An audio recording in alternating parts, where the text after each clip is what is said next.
Nesse vídeo vamos falar sobre o livro de Esther. Estamos começando um novo livro da Bíblia. E você precisa sempre lembrar que é importantíssimo você mesmo ler a Bíblia, não depender de comentários de outros, nem meus, nem de outros, mas primeiro você mesmo lê a Bíblia, você mesmo lê o trecho que está nessa tabela, que lê a Bíblia em um ano, 365 dias, e aí, depois de ler, você assistir esses vídeos para encorajá-lo, para interagir com a palavra, interagir com seus pensamentos, suas perguntas, suas dúvidas e suas percepções.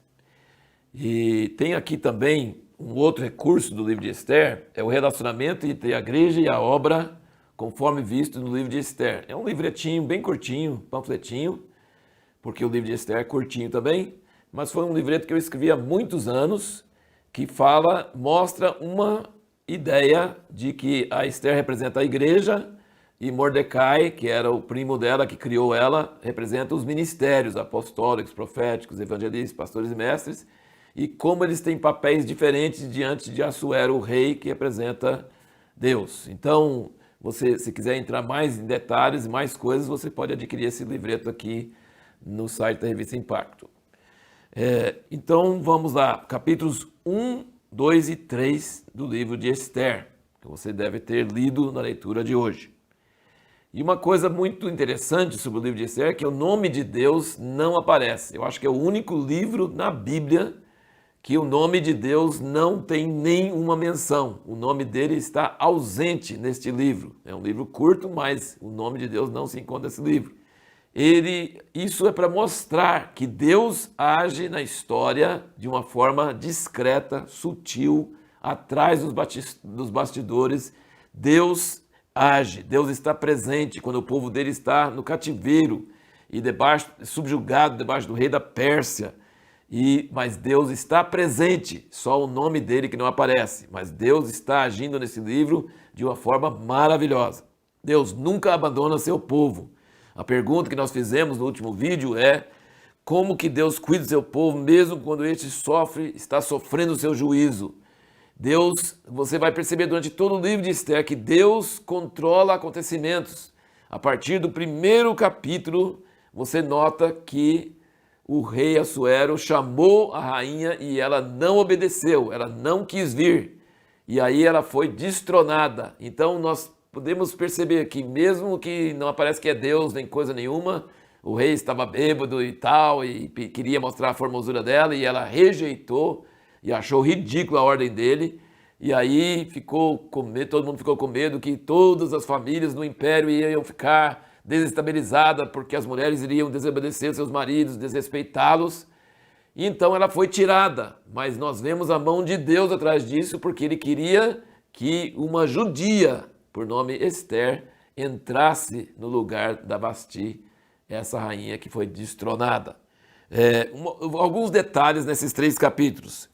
Como que os benjamitas, e judeus da tribo de Benjamim, são importantes na história de Israel. É uma das tribos menores, quase foi aniquilado naquela guerra civil que teve no livro de Juízes, aquela história triste que nós lemos no fim do livro de Juízes.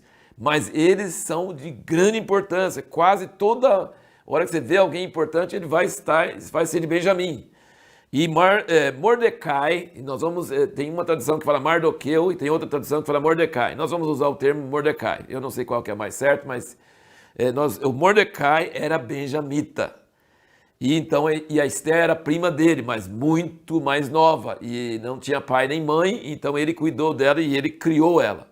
Eles eram benjamitas. Olha que coisa interessante.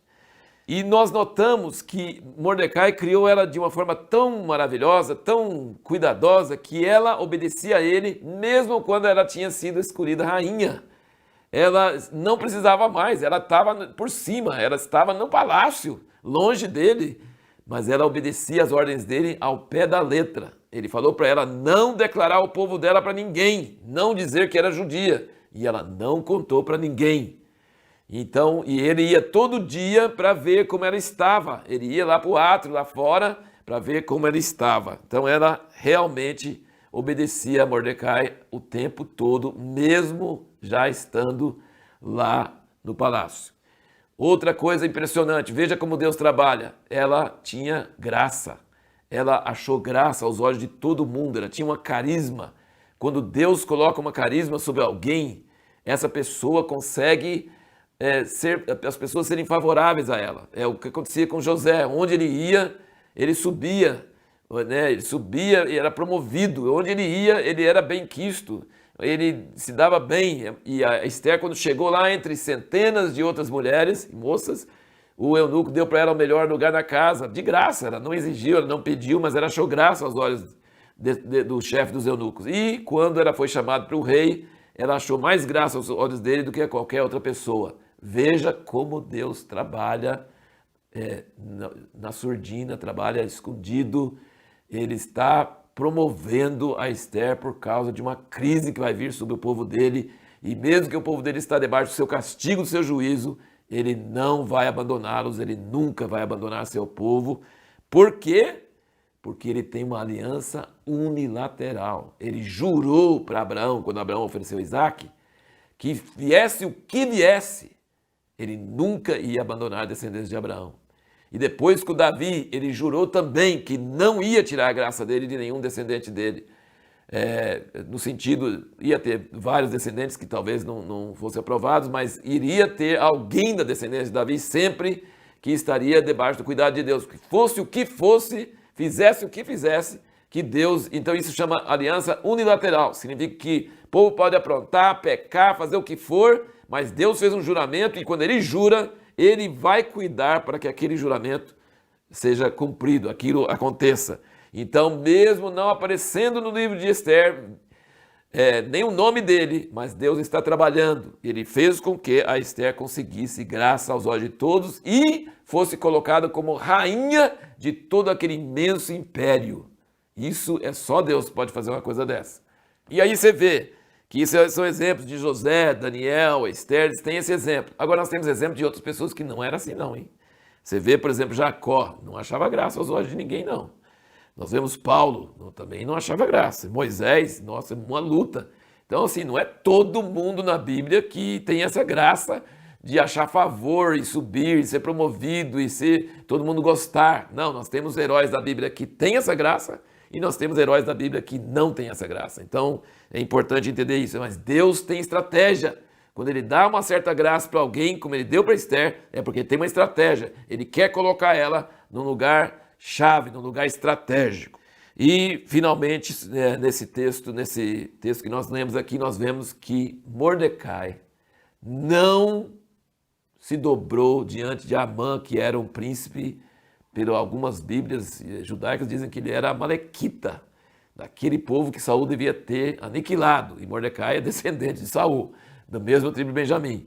E Saul não exterminou, mas ainda tem um amalequita, que é inimigo do povo judeu, e Mordecai não se dobrava diante dele. E aí, isso fez Amã ficar furioso. Quem é esse cara que não se dobra diante de mim? E aí ele descobriu que Mordecai era judeu. E ele falou assim, não vou acabar só com Mordecai, vou acabar com todo o povo dele. Então foi a posição, a postura de Mordecai a favor da verdade, contra se sujeitar a uma ordem errada, a um príncipe errado, a alguém errado, que fez todo o povo dele entrar em perigo. Isso é a história, né, do povo judeu. Você pode ver, sempre tem antissemitismo, sempre tem alguém, e eles estavam espalhados pelo império, e surge esse personagem hitleriano. Antes do Hitler tinha Amã, que queria exterminar a raça judia debaixo do céu. Ele queria não ter mais nenhum judeu. Impressionante. Pensa comigo um pouquinho sobre o antissemitismo. Os judeus foram castigados por Deus porque eles adoravam ídolos e foram infiéis para com Deus.